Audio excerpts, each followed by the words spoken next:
Hai Positive People, kita kembali melanjutkan seri pengajaran kita dalam Matius pasal 12 ayat 38 sampai 41. Pada waktu itu berkatalah beberapa ahli Taurat dan orang Farisi kepada Yesus, "Guru, kami ingin melihat suatu tanda daripadamu."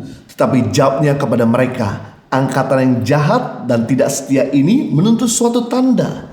Tetapi kepada mereka tidak akan diberikan tanda selain tanda Nabi Yunus.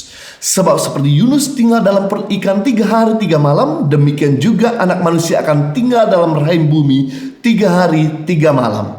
Pada waktu penghakiman, orang-orang Niniwe akan bangkit bersama angkatan ini dan menghukumnya juga.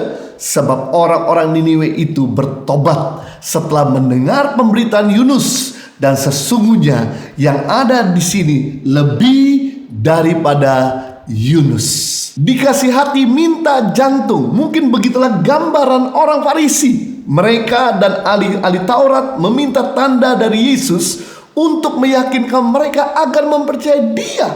Namun benarkah mereka ingin percaya Yesus? Yesus lebih tahu hati mereka. Mereka sudah melihat Yesus melakukan mujizat yang begitu besar, mengusir setan, tapi malah mereka menuduh Yesus melakukan mujizat dengan kuasa Beelzebul, kuasa si jahat. Jelas bahwa mereka bukan tertarik pada tanda, melainkan mereka sedang mencari cara untuk mendiskreditkan Yesus. Maka tidak ada kesempatan bagi mereka untuk diyakinkan, karena permintaan mereka lahir dari hati yang tidak mau percaya. Mereka telah menolak setiap tanda yang diberikan oleh Yesus. Tinggal satu tanda lagi yang akan diberikan kepada mereka, tetapi mereka masih harus menunggu. Tanda itu hanya dapat dikenali setelah mereka menyalibkan Yesus. Sama seperti Yunus ada dalam perut ikan selama 3 hari 3 malam, begitulah Mesias akan berada dalam kuburan 3 hari 3 malam sebelum ia bangkit. Ada 5 perbedaan karya Yunus kepada orang-orang Niniwe dan karya Kristus kepada orang-orang Yahudi. Yang pertama, Yunus hanyalah manusia biasa yang punya banyak kekurangan, menyimpan pahit kepada orang-orang Niniwe. Sedangkan Kristus adalah anak Allah yang tak bercacat celah. Yunus itu orang yang sakit hati kepada orang Niniwe. Makanya ketika Tuhan minta untuk memberitakan kasih Tuhan, kabar baik pada orang Niniwe, karena sakit hatinya kepada orang Niniwe, dia pergi jauh dari Niniwe, jauh dari hadapan Tuhan ke arah Tarsis. Tapi Yesus adalah Tuhan tidak bercacat celah dan penuh kasih.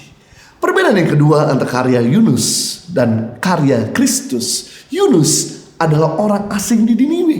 Ia datang kepada orang-orang asing yang punya prasangka-prasangka buruk terhadap bangsanya. Tetapi Kristus datang kepada bangsanya sendiri untuk menyelamatkan orang-orang Yahudi. Yang ketiga, perbedaan karya Yunus dengan karya Kristus. Yunus hanya memberitakan khotbah yang singkat.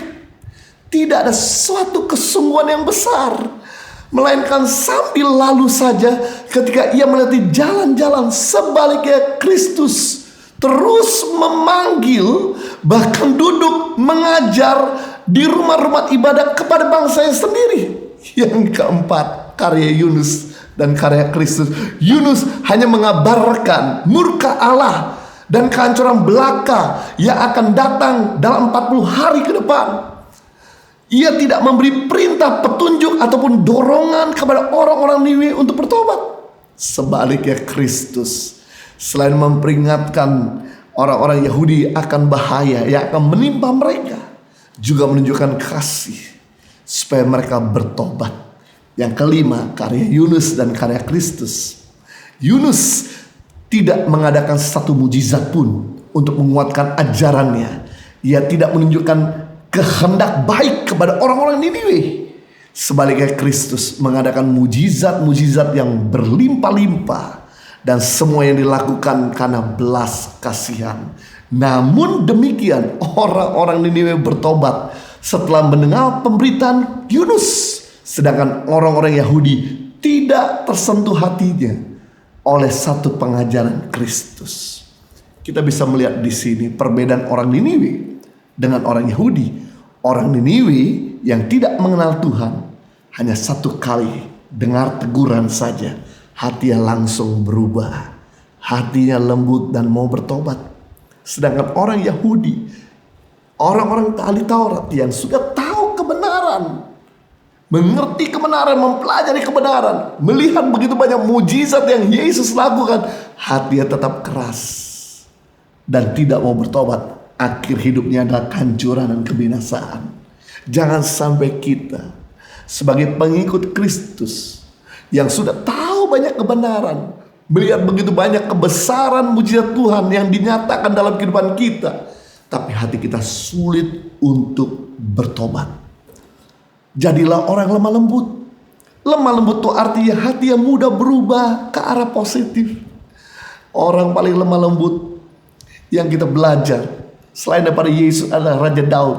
Seorang raja yang gak pernah kalah dalam pertempuran.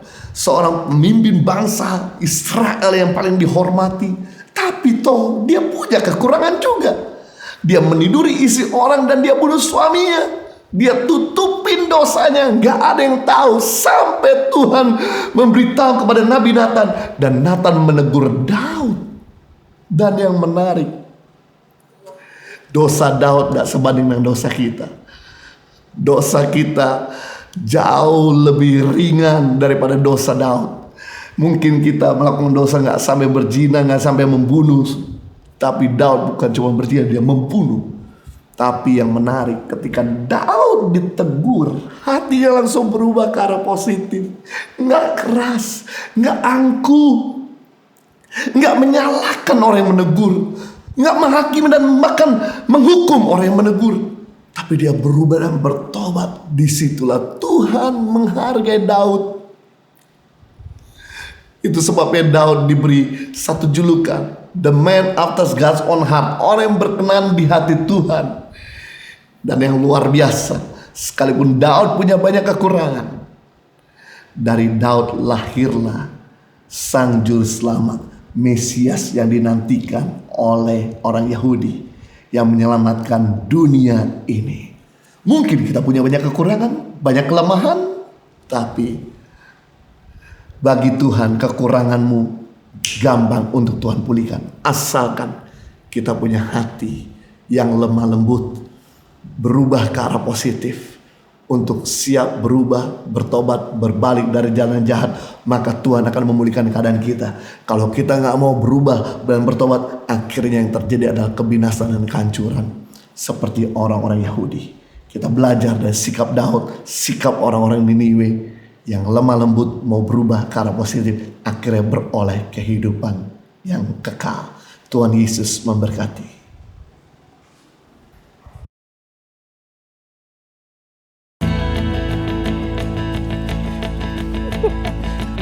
Sedikit informasi, kalau melihat mereka berdua, kadang saya merasa gagal menjadi laki-laki.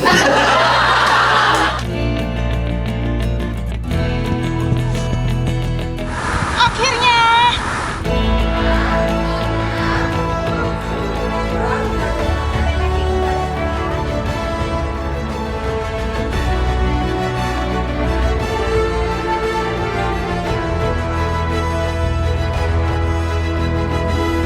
Suka duka, perjalanan tangan pengharapan dalam membangun pendidikan di pelosok tanah air Indonesia.